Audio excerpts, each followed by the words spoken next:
បាទសួស្តីបងប្អូនដែលជា fan ញ៉ាំ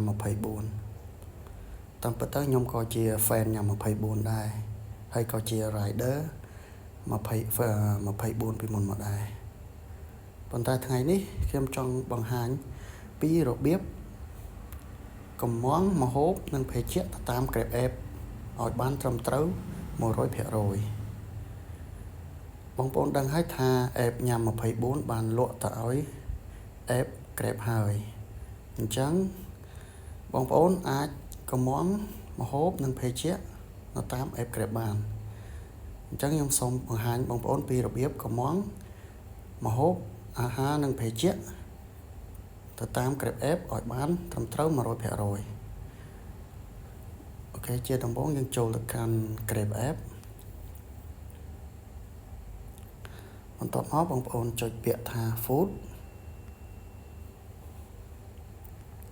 បន្ទាប់មកបងប្អូនអាចអូសទៅរកហាងណាដែលបងប្អូនចង់កម្មងបើសម្រាប់ខ្ញុំចូលទៅកម្មងហាងពិភពសាច់អាំងបន្ទាប់មកខ្ញុំកម្មងបាយគោដុត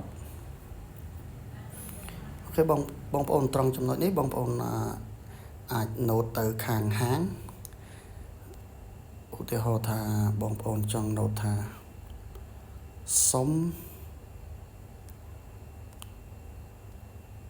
ទឹកត្រីកោះកុងចឹងបងប្អូន note ចឹងមក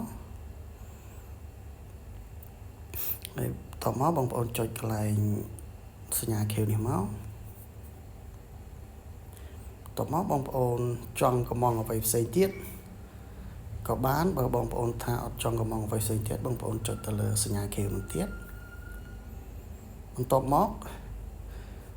ដល់កន្លែងកម្មងហើយជាដំបូងបងប្អូនត្រូវដាក់ទីតាំងដើម្បីឲ្យអ្នកដឹក rider គាត់ដឹកទៅដល់ទីតាំងយើងឲ្យបានត្រឹមត្រូវ 100% ជាដំបូងបងប្អូនត្រូវចូលទៅ select ទីតាំងបងប្អូនឃើញហើយគឺសញ្ញានេះសញ្ញារូបផែនដីនេះសញ្ញារូបផែនទីនេះបងប្អូនចុចទៅលើនឹងមកបន្ទាប់មកបងប្អូនចុចនៅខាងក្រោមនេះ choose on Grab Map បងប្អូនចុចមកបន្ទាប់មកវានឹងបង្ហាញផ្ទាំងផែនទីយ៉ាងអញ្ចឹងហើយបងប្អូនអញ្ចឹងបងប្អូនអាសញ្ញាខៀវនេះគឺទីតាំងដែលយើងកំពុងតែនៅគឺនៅលើផ្លូវលេខ113អញ្ចឹងបើបងប្អូនចង់ឲ្យគេដឹកមកកន្លែងបងប្អូនដែលនៅហ្នឹងគឺបងប្អូន select ដាក់អូស map យកមកដាក់លើផ្លូវនេះមកបងប្អូនបើសិនជាបងប្អូន select នៅម្ដុំនេះវាអាចនឹង load មកផ្លូវនេះផ្លូវ111នេះក៏ថាបានដែរអញ្ចឹងបងប្អូនសូមទាញឲ្យមកដល់នេះមកបន្ទាប់មកបងប្អូនចុចត្រង់នេះចុចត្រង់សញ្ញាខៀវនេះប៉ុន្តែបើបងប្អូនចង់ដាក់ map នៅកម្មងឲ្យបងប្អូនឬក៏មិត្តភ័ក្តិនៅកន្លែងធ្វើការអីចឹងទៅឧទាហរណ៍ថាបងប្អូនឬមិត្តភ័ក្តិបងប្អូននៅផ្សារលើអញ្ចឹងបងប្អូនអូសមកអូសទៅរកផ្សារលើអូស map ទៅរកផ្សារលើបាទនេះបងប្អូនផ្សារលើអញ្ចឹងបងប្អូនអូស map មកដាក់ចំពីមុខផ្សារលើនេះមកហើយបងប្អូន select កន្លែងសញ្ញាខៀវនេះ choose this location អញ្ចឹងបងប្អូនចុចលើនឹងមកអញ្ចឹង map ហ្នឹងវានឹងរត់ទៅផ្សារលើអញ្ចឹងបងប្អូនឃើញទេនេះគេដាក់ថាផ្សារលើ market អញ្ចឹងបងប្អូនចង់ដឹងថា map នឹងត្រូវឬមិនត្រូវបងប្អូនអាចចូលទៅមើលម្ដងទៀតបានគ្រាន់តែចុចលើនឹងមកហើយបងប្អូនចុចមកខាងក្រោមនេះមកឃើញបង map បងប្អូនគឺនៅផ្សារលើតែម្ដងនេះអញ្ចឹងប៉ុន្តែបងប្អូនកម្មងដាក់ទីតាំងដែលបងប្អូននៅកំពុងតែធ្វើការបញ្ជាទិញបងប្អូនសេរីយកទៅកន្លែងបងប្អូនវិញនេះសញ្ញាខៀវហ្នឹងគឺបងប្អូនកំពុងតែនៅអញ្ចឹងបងប្អូន select zoom map ឲ្យចេះមកហើយបងប្អូន select លើហ្នឹងមកហើយបងប្អូនចុចលើសញ្ញាខៀវនេះមកអញ្ចឹង map បងប្អូនគឺទៅនៅ បងប្អូនពេលដែលយើង select ទៅវានឹងចេញផ្លូវ111អញ្ចឹងបានខ្ញុំនិយាយថាពេលខ្លះបងប្អូនចុចអត់ត្រូវវាលោតទៅផ្លូវ111អញ្ចឹង driver គាត់នឹងអាចច្រឡំថាបងប្អូននៅផ្លូវ111អញ្ចឹងគឺយើងឲ្យច្បាស់យើងចូលទៅ Siri Map ក្នុងទៀតបងប្អូនចុចខាងក្រោមនេះចង់បងប្អូនទាញ map ហ្នឹងមកដាក់ខាងនេះបន្តិចដើម្បីឲ្យវានៅលើផ្លូវ113បងប្អូន select ចេះមកតបមកបងប្អូននឹងឃើញនេះ map វាដាក់មកផ្លូវ113វិញជាក់ស្ដែងខ្ញុំនៅផ្លូវ113អូខេបន្ទាប់ពីផែនទីយើងបានសារ៉េត្រឹមត្រូវ 100% ហើយគឺយើងចូលទៅកន្លែង note ដើម្បីឲ្យ driver អ្នកដឹកគាត់ដឹងច្បាស់ថាយើងនៅត្រង់ចំណុចណាអញ្ចឹងបងប្អូនចូលកន្លែងពាក្យថាត្រង់ថា add នេះមកបងប្អូនចុចលើ add នេះមកបងប្អូនចុចកន្លែង add ហ្នឹងវានឹងឃើញផ្ទាំងបែបនេះបងប្អូនត្រង់នេះបងប្អូនអាចត្រង់រូបបេះដូងនេះបងប្អូនអាច select លើរូបបេះដូងហ្នឹងមកបន្ទាប់មកត្រង់នេះបងប្អូនអាចទៅសេ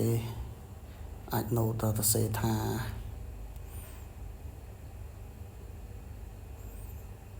ដាក់ថាក្រោយដាក់ថាផ្លូវដាក់ផ្លូវ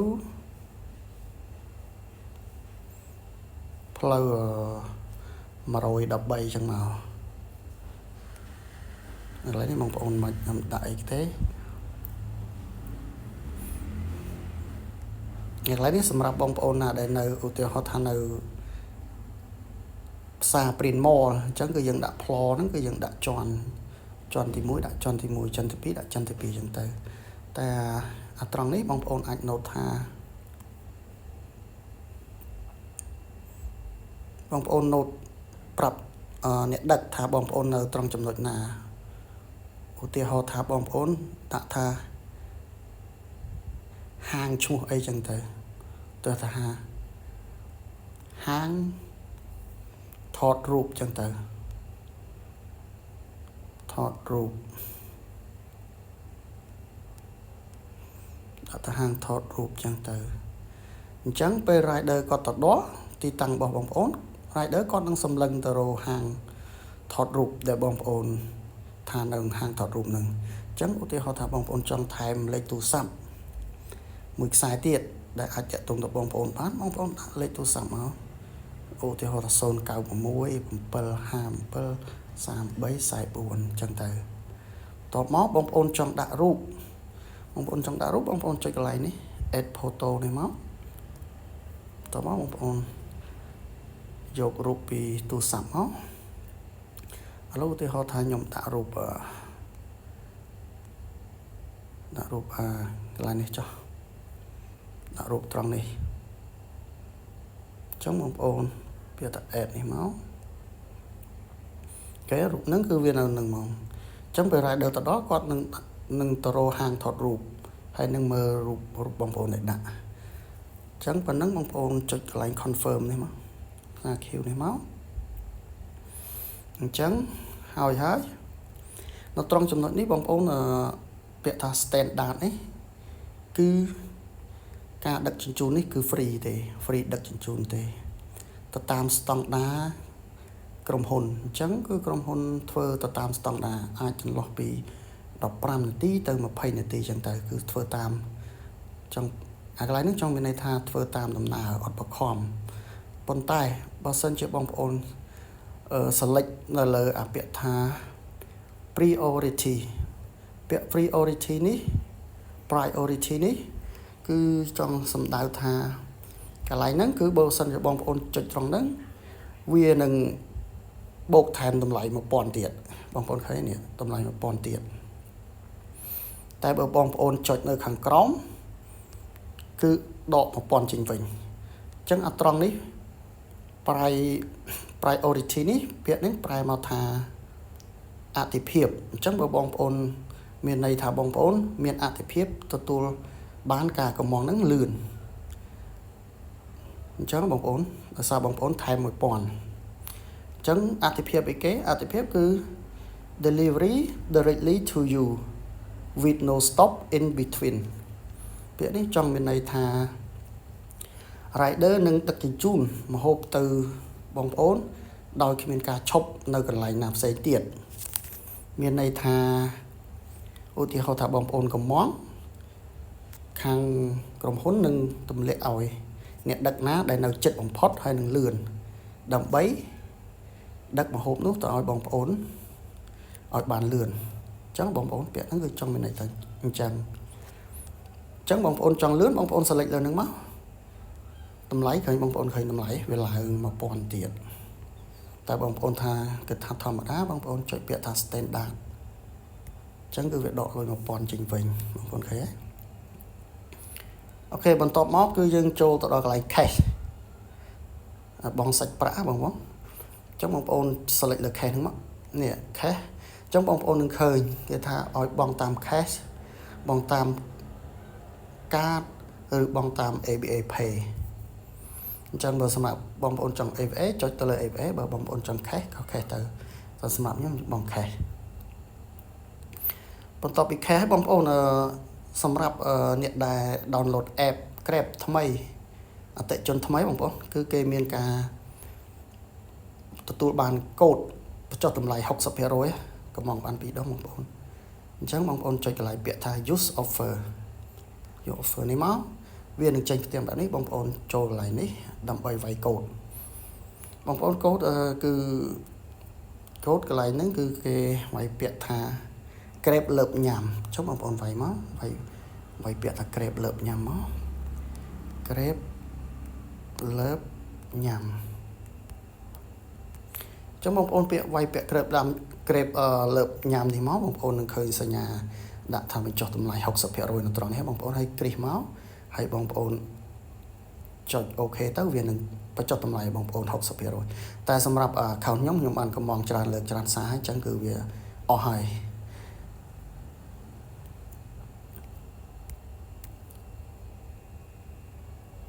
អញ្ចឹង account ខ្ញុំគឺអស់ហើយខ្ញុំអត់អាចដាក់កូដនឹងបានទេអញ្ចឹងខ្ញុំត្រឡប់ទៅក្រោយវិញអូខេបងប្អូនឥឡូវគឺយើងអស់ហើយគឺ